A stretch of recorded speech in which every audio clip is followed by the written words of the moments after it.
Yo, apa kabar Mina? Selamat datang kembali di channel Nobar Anime. Mengulas kembali pada chapter sebelumnya, Kuma, Jinny, dan Ivankov berhasil melarikan diri dan sampai di kerajaan Sorbet dengan kekuatan buah iblis Kuma.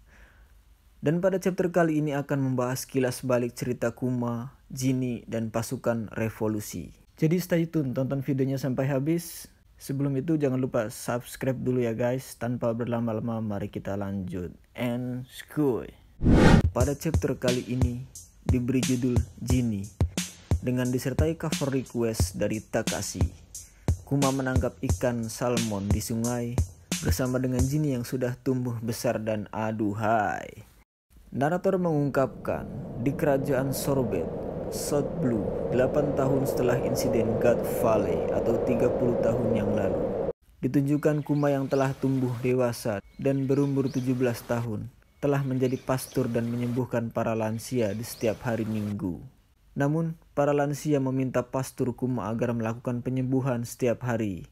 Tiba-tiba langkah kaki terhentak di lantai dan dia berkata, "Tidak bisa. Dia hanya bisa lakukan tiap hari Minggu." Scene menampilkan Jinny yang sudah tumbuh dewasa dan aduhai berusia 21 tahun. Jinny berkata, "Kalian bahkan tidak membayar bantuannya. Sungguh orang tua tak tahu malu."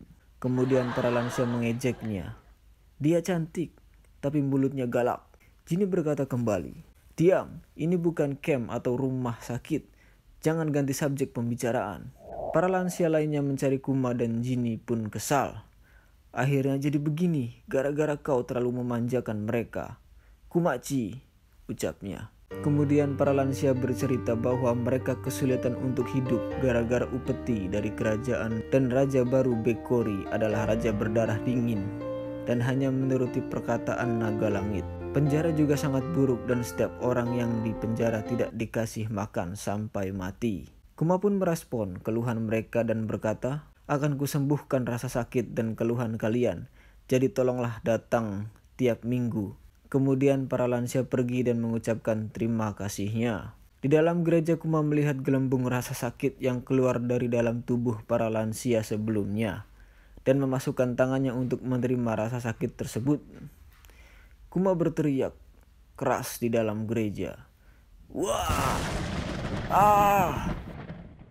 Mengingat kembali kejadian di pulau Trailer Park di mana Zoro menerima rasa sakit yang dikeluarkan dari tubuh Luffy. Kemudian Shin menampilkan Jinny hanya bisa duduk diam dan mendengarkan jeritan Kuma. Jinny pun membawa Kuma ke atas tempat tidur dan merawatnya. "Kau terus melakukan ini minggu demi minggu. Mereka tidak tahu rasa sakitmu."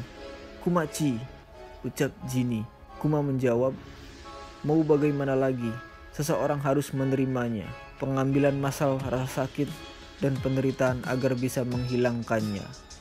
Jika aku biarkan saja, itu akan kembali ke orang pemilik aslinya. Tapi aku senang. Selama yang lain bisa merasa senang, maafkan aku membuatmu cemas. Kalau aku berlatih agar jadi kuat." Jinny berkata, "Bukan itu masalahnya. Tapi kita punya makanan. Ayo makan," ucap Kuma.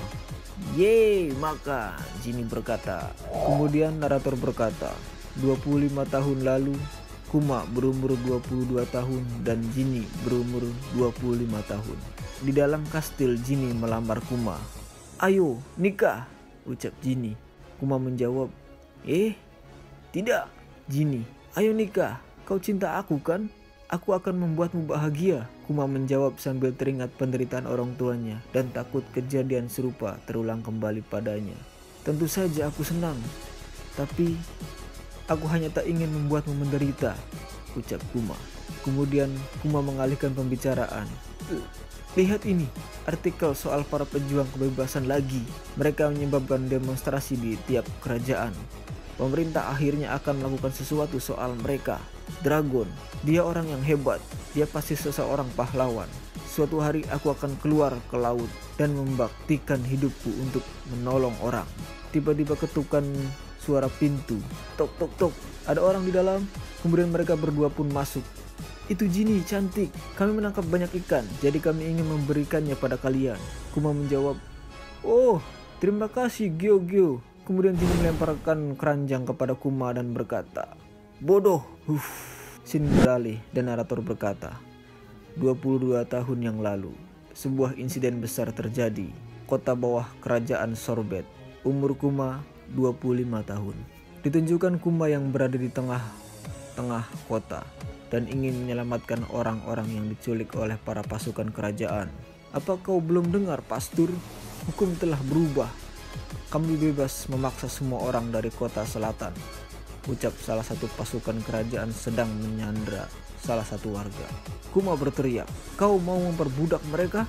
Lalu dia menyerang para pasukan kerajaan dengan kekuatan buah iblisnya dan berkata, tak akan kumaafkan.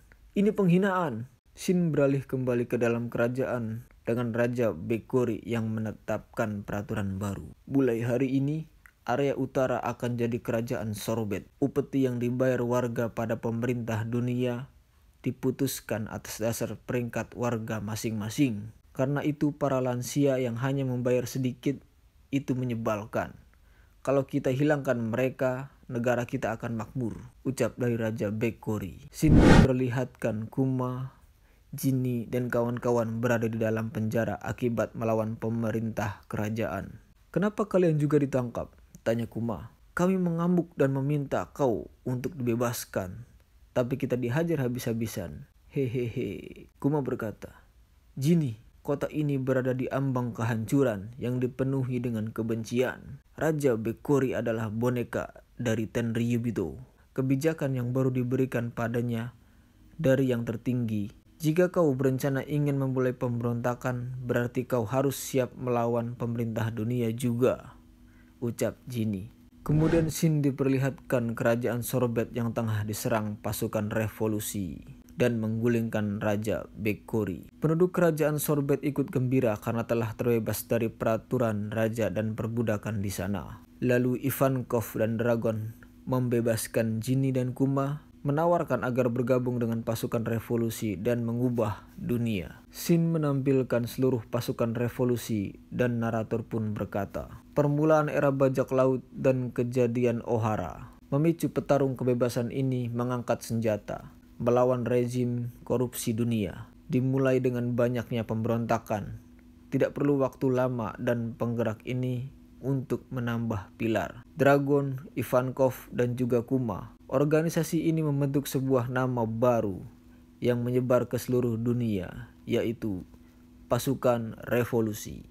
Kemudian Dragon berkata, kami masih kurang dana, seperti tentara bayaran. Kami membantu pemberontakan untuk menjatuhkan sang raja. Kami akan memberi pelajaran mereka yang ingin bergabung dengan pihak militer, bagaimana menggunakan senjata dan bertarung.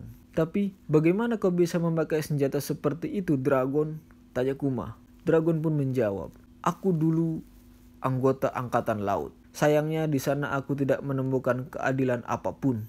Dari Navi menjadi rekan revolusi, kau hanya ingin menolong orang, ucap Ivankov. Kuma berkata, aku akan mengikutimu, Dragon. Aku tak akan membuatmu menyesal. Kemudian narator pun berkata, 8 tahun telah berlalu. Kuma pulang ke kerajaan Sorbet dan disambut oleh warga Sorbet. Pulanglah yang sering, Kuma. Kami cemas dengan dirimu. 14 tahun yang lalu di sebuah kerajaan ditampilkan Jinny yang sudah menjadi kapten pasukan revolusi timur. Kau terlihat senang, Jinny? Tanya rekan setimnya. Kelihatan ya di wajahku. Ya, ini soal besok.